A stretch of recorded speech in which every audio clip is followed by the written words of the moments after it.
Seducer 45. Continuing my gaze, he took me to one of the relatively large boxes and opened the door. When I saw it, I let out a half-muffled scream. What is this? Human skin. Is it real? Hooman was surprised and then said with a laugh, "Why did you turn yellow?" "No. But it don't have a little bit of real skin difference. You have to wear this too." "This? For what?" One of the girls said. "For desired and unwanted contact and touches. This will turn your body into a male body, and no one will notice that you are a girl."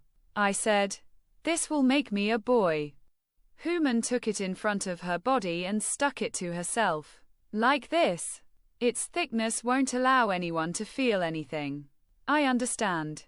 "Okay," Armita said. "First, you have to put that skin on so that we can measure it."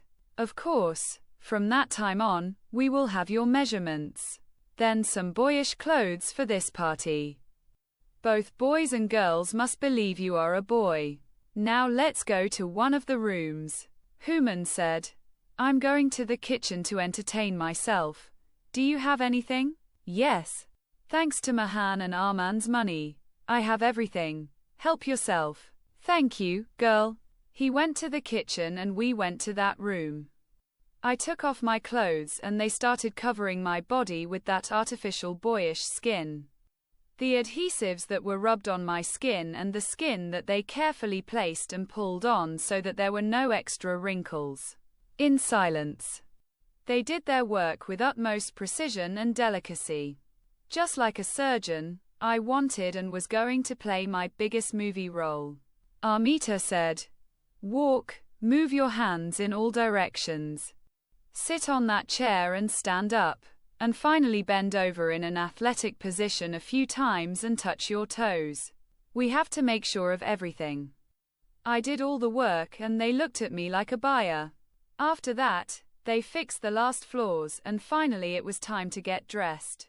From among the clothes, I chose a t-shirt, shirt and pants that looked like Arman. They fit me well with this boyish figure. We left the room with them. Armita called Hooman. He came out and stared at me for a while when he saw me. His coffee cup was hanging near his lips. I laughed and said, "Did you see a ghost?" "What?" "No.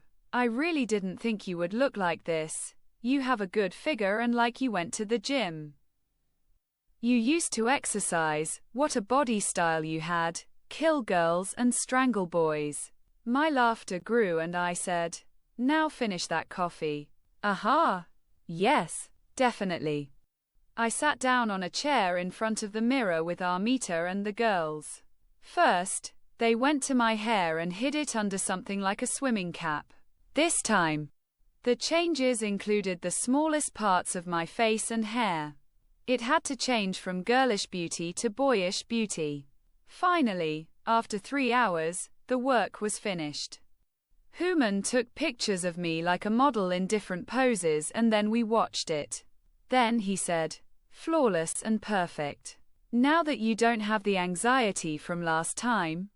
Seeing my face and body in the mirror, I said, "No. I'm ready for anything." "Okay, there's Saeed, his friend, Masa, Barbad, and maybe even Arman." "Arman. He remembers too. What's he for?" Armita said, "Barbad is his friend. Saeed and Masa are also his contacts to trap and select you. So everything is natural." Hooman came closer and said, "You're doing well." And he put his hand on my shoulder and continued, "You can handle everything, son. It's not your first time. Look at the past, present, and future. You see that this is the biggest opportunity of your life and you shouldn't think about failure. Think about victory. This won't happen again. Do you understand?" I nodded. Armita said, "You might see Arman with another girl or girls. Remember that you are a boy named Maya Soleimani, so get rid of unnecessary attention and fiery love and any feelings from your head. You could have knocked the girl's head off if she approached him, sir." They all smiled and I smiled too, which turned into laughter. This time, a BMW was waiting for me in front of the building.